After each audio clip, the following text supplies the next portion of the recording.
Welcome to Suzanne's Craft. In today's episode, episode 4, we're going to be looking at a couple of different ways of constructing quilts from very simple blocks. Our first quilt that we're going to look at constructing is made from the block Around the World. The block Around the World is often featured in sampler quilts, and we're going to look how we can make it into a much bigger quilt. Also, we're going to be meeting textile artist Beryl Hedger, and she's going to tell us about her journey with textiles. And for our third segment, we're going to be looking at the quilt Stack and Slash, which is a great quilt when you want to use up your scraps of fabric and also those loose bits of fat quarters. Okay, so let's get started. Our first quilt that we're going to look at today is going to be constructed from the sampler block Around the World, which is this one here. As you can see, we use a variety of little squares. The square size on these is 2 1/4 inches. And to make it up into a much bigger quilt, we've made the blocks larger and their size is 2 1/2 inches. So let's get started. I've already pre-cut some squares of 2 1/4, but I've got my last colour to do. I'm using 4 colours in this, so we'll just go through the technique of cutting the fabric. Now I'm using 100% cotton, and what I need to do is I've folded it in half, and I've got my grain, straight grain of the fabric, so I'm just going to take out my rotary cutter and I'm going to even off the edge, line up my ruler and just even off the edge. Now I don't want to disturb the fabric that I've already laid out. So what I'm going to do is turn my board around. So we've kept the fabric in a nice straight place. It hasn't moved. We're going to measure 2 1/4 inches in with the ruler, and we're just going to cut. And I'll need another strip as well. Just get rid of those little remnants of thread. So we'll just do another 2 1/4 inches. And that should give us enough blocks for our 4th colour. So we'll just lay them on top of each other. Again, just cut off the edge to straighten it up. Turn our board around. And this makes it so much easier. You're not walking around your table and you're saving energy and also saving time. So we're just going to cut our blocks and we'll just cut some more. The fabric I'm using is 100% cotton. It's up to you to whether you wash it all or not.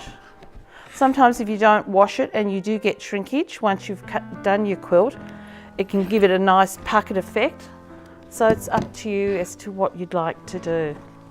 Now, the basis of our quilt, of this block, is actually working around a centre square. So we've put down our centre square, and as you can see, our next round is these 4 blocks here. So what we're doing, in a fabric colour that's completely different, we're just going to lay these blocks down here. This is a great block as a filler, also for a sampler quilt, good for using up your scrap fabrics. Our next colour, we're now going to go around, and we just keep building up the block until we reach the size that we desire. Now do remember, for instructions on this quilt, do refer to our blog. So we're just placing it around. Great way of using up all your scrap fabrics. There we go, and we need one here. That's our 2nd round, and to do our 3rd round, again, we're just placing it in all the squares. There we go.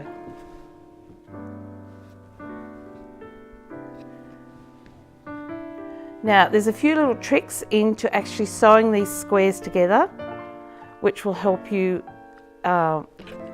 when you construct the quilt to have it lay a lot flatter, so there's no puckering, and also time saving as well. So we're just about finished.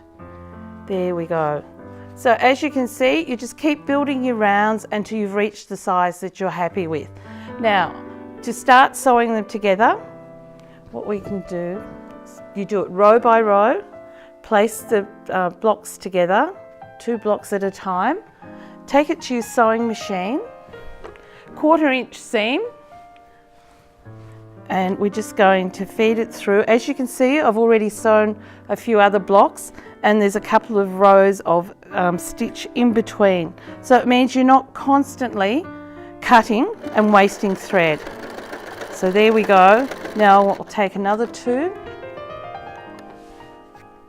and we'll sew them together. So it just makes it so much quicker and saves on your thread. Now, once you've sewn your blocks together, you'll start to want to join them in rows. You can find the pattern for this on our blog, and the blog address is at the end of the show in the credits. Now, so we don't have a lot of bulkiness, what we're going to do is to have the seams of the top row going in one direction and the seams of the bottom row going in the opposite direction. You can slide the seams together, and as you can see, they fit nice and flat. So we'll just sew it together. 1/4 inch seam again. And we'll just take that off the machine. Give it a finger press and you can see how nice and flat it lays. There we go. So that's the start of your block. So I do hope you give this a go and that you can construct a much bigger quilt as well.